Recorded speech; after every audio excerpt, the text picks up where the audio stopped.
Hey everyone, welcome to the Horror Show. I'm Cecil Laird. Fuego here. Marcia. And we're here to do another review for you guys. A bit of a retro one. Maybe not quite considered retro because it's only about 12, 13 years old at this point. But we are going to be talking about Aliens vs. Predator, or AvP. Yeah, and that's because of the fact that both of these franchises are ready to re-hit the big screen with a new Predator film by Shane Black called The Predator. And we also have Alien Covenant, where Ridley Scott is returning to the franchise he started in, 79, I think was the original film? Something like that, yep. Yeah, yeah. So let's get into it, guys. First, let's talk about the story. Now, I will say that the first time I watched it was when it came out, and I remember not being blown away, but liking it pretty well. The second one I was disappointed in, but I enjoyed this one when I first watched it.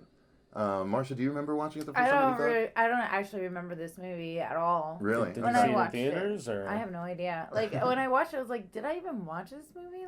I don't even remember it. Okay. I remember the second one more than I remembered this one, so I'm not even sure if I even watched it. Oh, interesting. Interesting, okay. Yeah. Well, I couldn't stand this movie when I originally saw it. The PG-13 rating, which was the first time either of these characters had been seen with, just kind of toning back the violence a little bit. That's what bugged me the most. But upon rewatching, I actually appreciated the story a whole lot more. Yeah, I liked this one actually quite a bit after rewatching it because there was a lot of little details in this one that I really enjoyed, from little things that the Predators would do, or little details that would happen. I'd be like, oh, that's really cool. Little alien Easter eggs. Yeah. There was actually a specific thing that I never noticed before, because Lance Henriksen actually is in this, not reprising a role necessarily, but I guess originating the role while doing it later, because he actually plays Wayland of Weyland-Yutani, the old man who is actually on his deathbed that the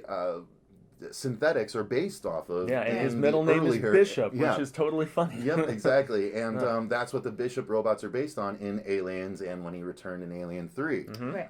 So that was a cool bit, and one of the neat little things that I'm talking about is at one point he's on a computer and he signs out of something as someone walks in the room, and as he does, he just has his pen and he just taps it between a few of his fingers and before putting it down. And I was like, oh, look at that. Did you guys see that? And neither of them, they were like, no. And I rewound it. I showed them. I was like, look what he does with his pen. And they were both like, oh. So it turns out there was actually quite a few of those little type things in this movie that I really dug. Yeah, cool little nods. I had forgotten Lance Henriksen was even in this movie. So that was something that immediately drew me back in. And I was trying to think of this since it actually fully falls into the continuity of the comic books.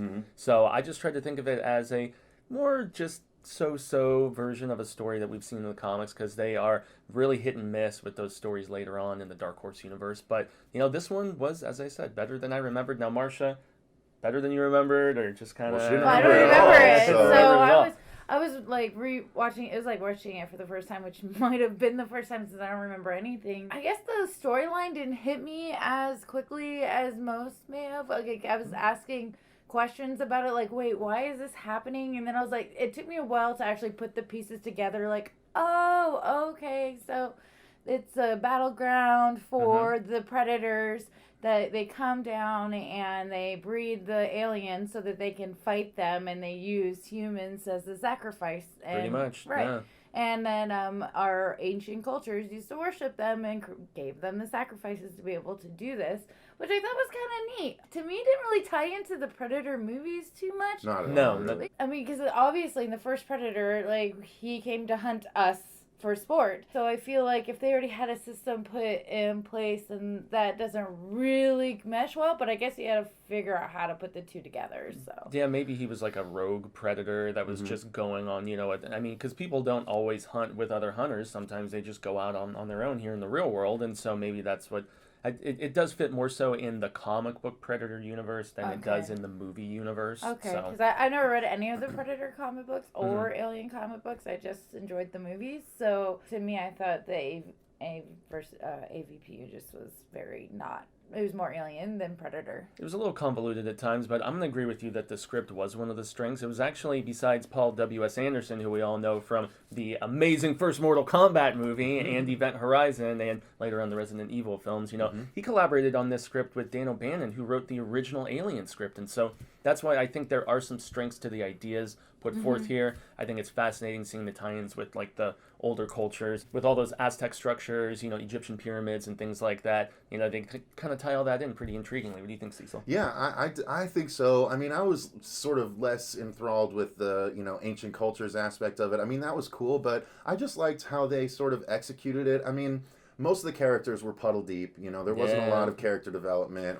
and the stuff we did get was a little ham-fisted. But that's not really what the movie. You don't go to see Aliens versus Predator to see the human character development. Yeah, it was like going to see Freddy versus Jason and wondering what are they going to do with the kids. Yeah, so it's not really a great criticism of the movie to go, you know, the characters weren't that deep, because that's the point. But what I did like about it was. I thought the CG was evident at times, but it wasn't that bad. Like, it was still, the CG characters still had enough weight to them that it passed for me. Right. And so when the Predators fought the aliens, it was cool. It was kind of interesting to see that, you know, 2 of the 3 Predators were taken out kind of so quickly. Yeah, but that was that BA alien who got the net on him, man. Yeah, and that was cool. Nethead is what I started to call him because he sort of was the organizer. There's a lot of good practical, too, which was kind of lost in, I think, later. The Queen, especially. When Queen, the frozen Queen first gets thawed out, and, like, man, that was really neat stuff. It was on par with Cameron's film as far as the look goes, I thought. Yeah, and especially when it breaks out towards the end and you see how big it is. It's like as big as a house, literally man. as big as a house. It falls into a house. It was so cool. I was like, that would be frightening as hell. Like, it was just as scary as a T-Rex attack, you know, from Jurassic Park. I thought it was, except worse because it can, you know, shoot an extra mouth at you and stuff. Right. But it was neat. Like, there was, like I said, a lot of really cool little parts, like, which can go towards, you know, like I said, mentioning the CG. We can talk about there was some of the practical, you know, neon green blood splatters, and then some lots of slime. Yeah, lots of slime, lots of acid effects. Lots of acid. So yeah, I liked seeing when they teamed up. That was kind of neat because we hadn't seen that before, first off. And again, it's a little cheesy. The enemy of the enemy is my friend, or the enemy of your enemy. It's like, okay, we know that. You don't really need to state it, let alone twice, you know. But it was cool because she, you know, stepped up, and the Predator, you know, when the Predator saw she could sort of help out by defending herself against an alien and having it die and stuff, he sort of he pulled off the alien's head and made like a shield, because he then demonstrated that the aliens are immune to their own acid, you know. And so she had the head as a shield, and then he made the spear, like he put the tail on the end of one of his spears, kind of thing, and so she had like an alien spear and an alien shield, and it was really cool. Another thing that we had never seen before. She was deemed worthy. Granted, it didn't make a lot of sense that she shoved her arm inside where a lot of alien acid blood would have been, but Maybe he cleaned it out. Yeah, maybe he did. Maybe he gutted the alien head. You didn't see all of it. But, you didn't see him take out the sprayer. Yeah, but that was a neat touch. I thought the new version of the disc, which was the spined crawl sort of thing, like that was cool. So there was just a lot that I really dug about this movie this time around. Yeah, it was the lack of gore effects, though, that really bugged me. I mean, you see a lot of Alien on Predator action, but the one thing that I loved so much is seeing the fearsomeness, you know, of those creatures messing up humans, and that's the one time when you really start to realize this is PG-13 and geared more at kids. I mean, there are some graphic moments, but nothing compared to, I mean, stuff we'd seen in Aliens or, you know, Predator 2, most definitely. So I was kind of just bummed that there wasn't a lot of fighting between the alien and the Predator. I would have been happy if they just sacrificed they did sacrifice everybody rather quickly. But even when you had the one-on-one fights, there wasn't, like, that's why I think it's more in favor of the alien than it ever was of the Predator, because the 2 Predators, like you said, they died right away. And I was just like, oh, really? Like, we, 30 minutes into the movie and 2 of the 3 are already dead? Like, that's kind of lame. We don't actually see them be Predator. We don't actually get to see them hunt. And then I did kind of like the moment where he did, you know, kind of go, okay, I respect you. You are on my level here, so let's battle together. At the same time, it still was kind of cheesy because he was so big, but then all of a sudden he looked kind of small next to her. Really? To me after that. I don't know why. Like, at the end when the big alien was down there fighting side by side, he looked smaller. Maybe they put him in a man suit or something.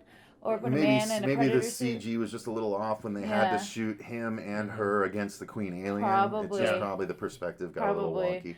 But I was just like, I feel let down. I felt like because I'm more of a Predator fan than I am an Alien fan, so I felt like even though they got short shrift. Yeah, even though the Predators won, like I still felt that I got gypped a little bit. I did like the end when the mothership came down. Well, they didn't win per se. Yeah, they both kind of got it at the end. The Alien and the Predator. No, I think it was a win. Oh, all right, fair enough. I think it was a win. You gave it to him? I gave him the win. Okay, fair enough. Because he helped her, tie them up and And also the whole human working with a predator. She became part of the team, so she was that standing warrior. Yeah, which is not the first time we've seen that. In the comics, there is this girl in the first AvP comic who they take on their ship with them, and she gets her own predator armor and everything. Man. That's pretty cool. Yeah. I didn't know that. I haven't gotten to that one yet. Yeah. So.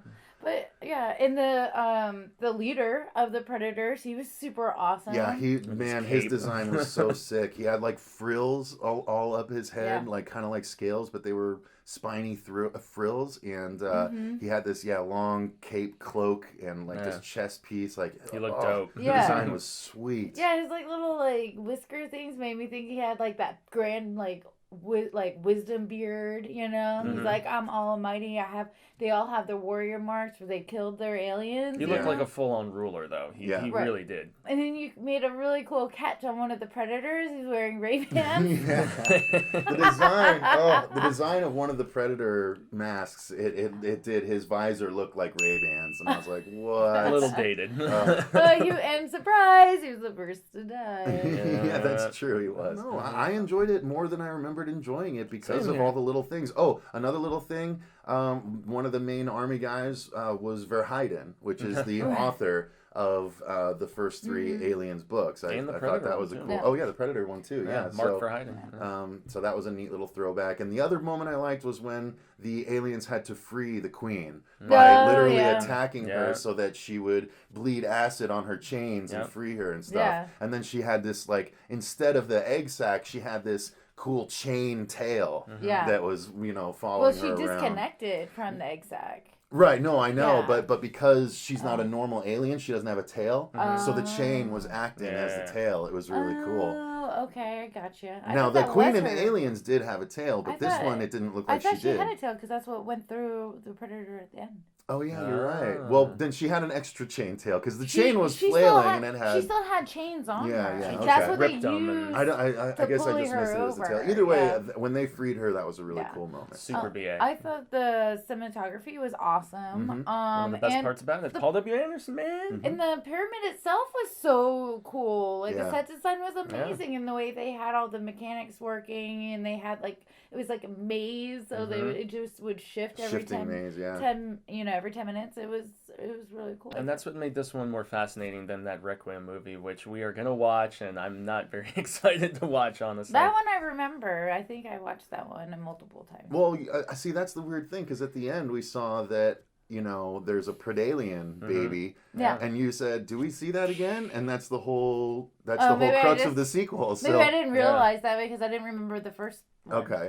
Maybe you didn't realize it was the Predalien. Yeah. Okay. I probably just didn't know. So I'm excited to watch it, except that it's so dark. Maybe I'll just raise the brightness on my TV or something like that. Put it into Premiere Pro, raise the brightness, and then output it. So let's see if I can actually see anything this time around. Oh. Yeah. And that one was R-rated, and this one being PG-13, people were like, an R-rated AvP, it's gonna be awesome, but. Hey, maybe upon rewatching, it'll hold up a little better, but this one did, so who knows? Well, now your expectations have lowered, so maybe it'll rise again. Yeah, exactly. Maybe. Maybe it'll rise to the occasion. It's just a series of characters that I love so much, not just in the film, but in everything Dark Horse did with them and expanding on the universe, and so... I don't know. We'll see. We'll see. All right. Well, I think that's going to cover our review of AvP, Aliens vs. Predator, the original one, not the sequel. So we will be watching the sequel, but let us know in the comments below, guys. Have you watched this movie recently, or are you refusing to because you didn't like it originally? I'm sure there's a bunch of you guys out there of that opinion, but let us know. We want to get that conversation going. But until that next review, thanks for watching. I've been Cecil Laird. Gracias, I've been Jaime and Fuego. Marcia Parker. And until next time, remember, stay scared.